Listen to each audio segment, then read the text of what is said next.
Hi there.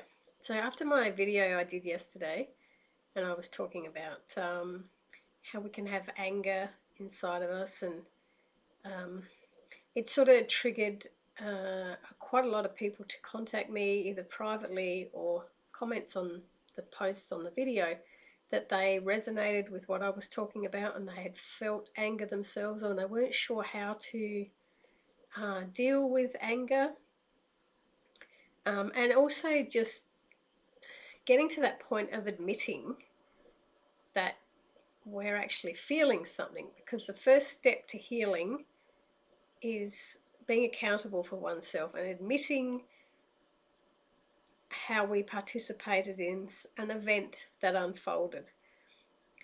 And quite often the blame can shift. So to start with, you can be blaming other people. So you can blame other people for what they did to you. You can blame situations that happened to you. And then when you sort of get into it a bit deeper, the blame starts to shift from not putting blame onto another person, but then putting blame onto yourself. And I feel like this is where the anger comes in, because the anger is kind of like everybody abandoned me, and then I went and abandoned myself.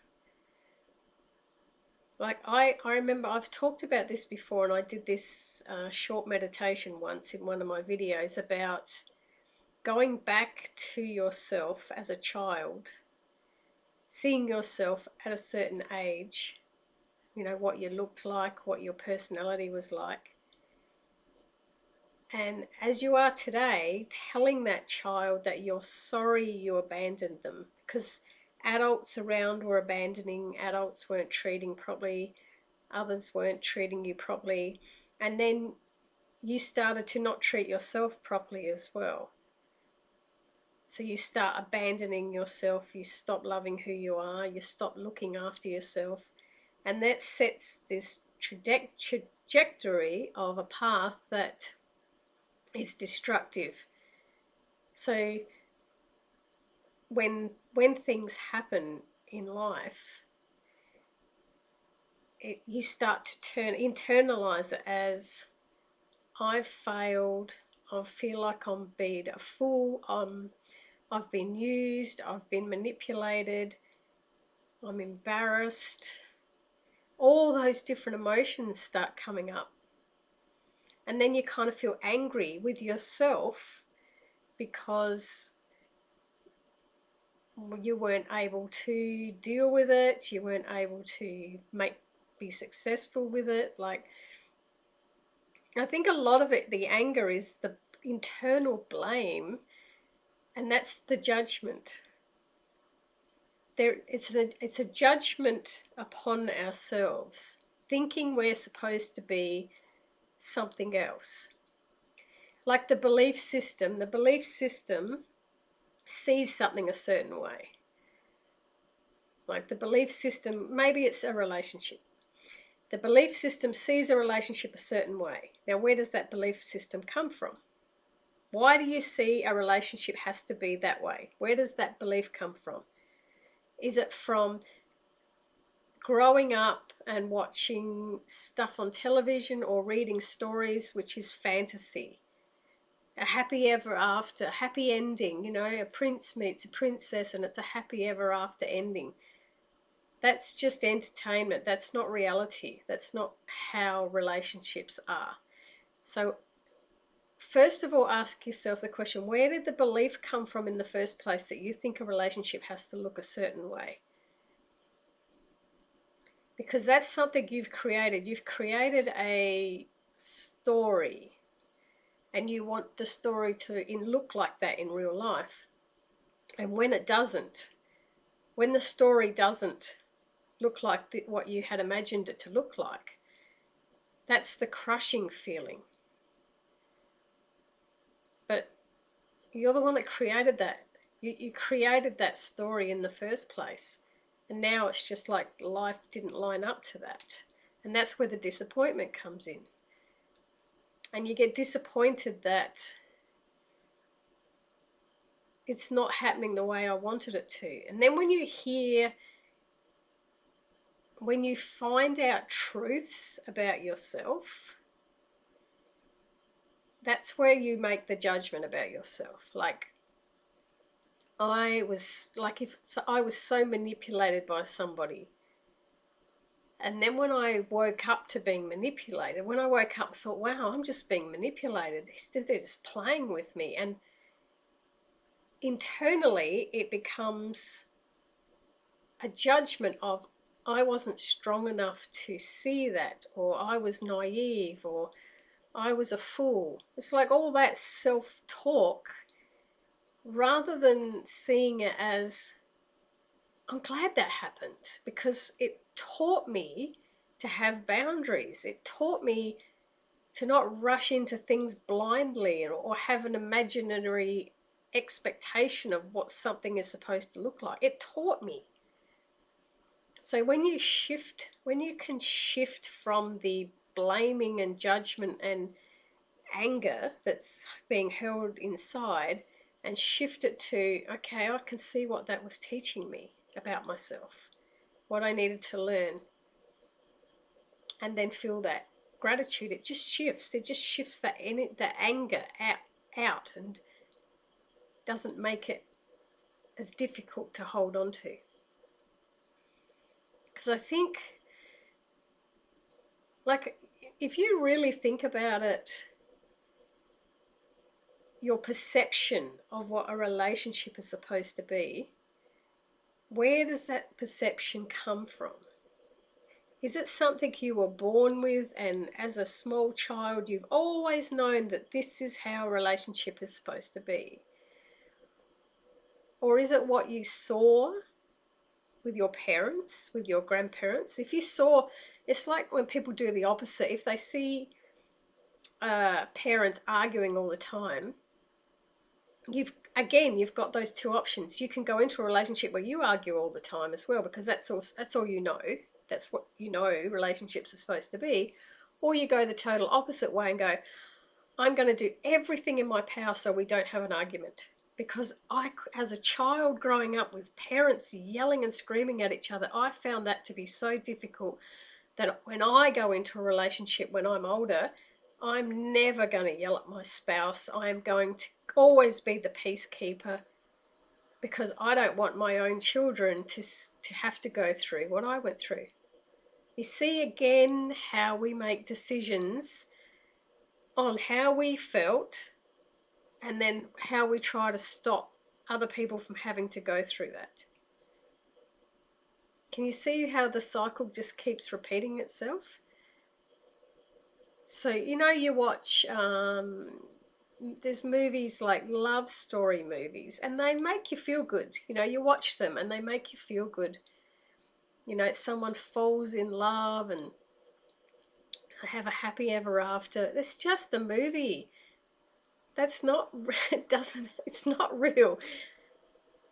And like, you can have moments in your life where you've had romance, something romantic happen, but in day-to-day reality life, it's tough in relationships. You're constantly trying to be you. You're trying to constantly please other people. You're trying to constantly receive from other people. It's work. Relationships take work.